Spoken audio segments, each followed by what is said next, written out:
There was two kinds of slaves. There was the house Negro and the field Negro. The house Negro, they lived in the house with master. They dressed pretty good. They ate good because they ate his food, what he left. They lived in the attic or the basement, but still they lived near their master. And they loved their master more than the master loved himself. They would give their life to save their master's house quicker than the master would. The house Negro, if the master said, we got a good house here, the house Negro said, yeah, we got a good house here.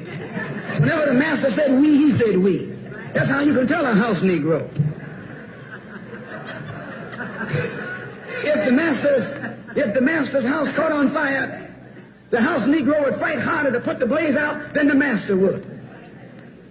If the master got sick, the house Negro would say, what's the matter, boss? We sick.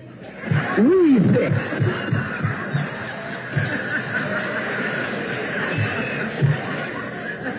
He identified himself with his master more than his master identified with himself. And if you came to the house Negro and said, let's run away, let's escape, let's separate, that house Negro would look at you and say, man, you crazy. What you mean separate? Where is there a better house than this? Where can I wear better clothes than this? Where can I eat better food than this? That was that house Negro. In those days, he was called a house nigger. And that's what we call him today because we still got some house niggers running around here.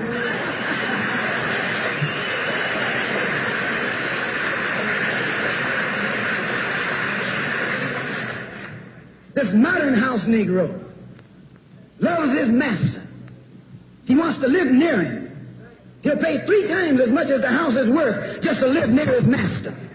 And then brag about, I'm the only Negro out here.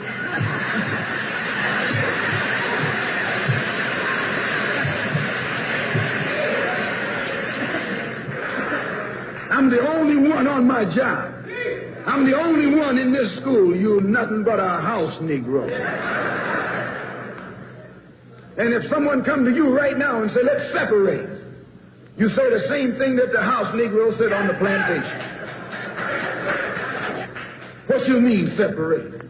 From America? This good white man? Where you going to get a better job than you get here?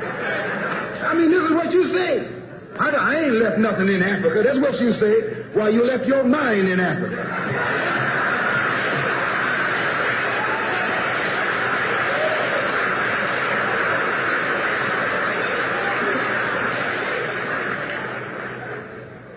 On that same plantation, there was the field Negro. The field Negro, those were the masses. There was always more Negroes in the field than there was Negroes in the house. The Negro in the field caught hell. He ate leftovers.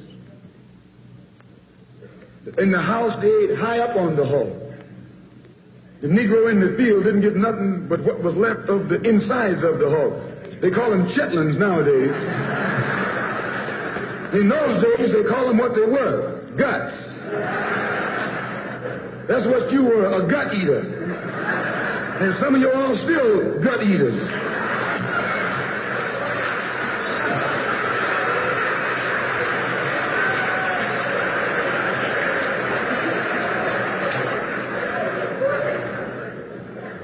The field Negro was beaten from morning till night.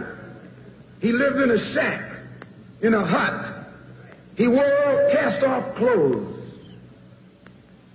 And he hated his master. I say he hated his master. He was intelligent. That house Negro loved his master. But that field Negro, remember, they were in the majority. And they hated his master. When the house caught on fire, he didn't try and put it out. That field Negro prayed for a wind, for a breeze. When the master got sick, the field Negro prayed that he died. If someone come to the field Negro and said, let's separate, let's run, he didn't say, where are we going? He said, any place is better than here.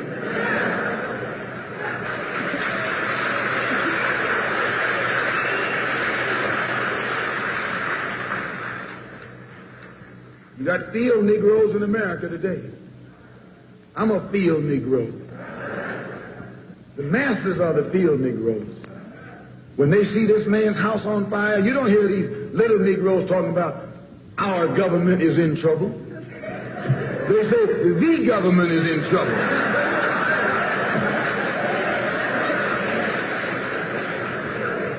Imagine a Negro, our government. I even heard one say our astronauts. They won't even let him near the plant. And our astronauts, our Navy, that's a Negro that's out of his mind. That's a Negro that's out of his mind. Just as the slave master in that day used Tom, the house Negro, to keep the field Negroes in check, the same old slave master today has Negroes who are nothing but modern Uncle Toms, 20th century Uncle Toms, to keep you and me in check, keep us under control, keep us passive and peaceful and nonviolent. That's Tom making you non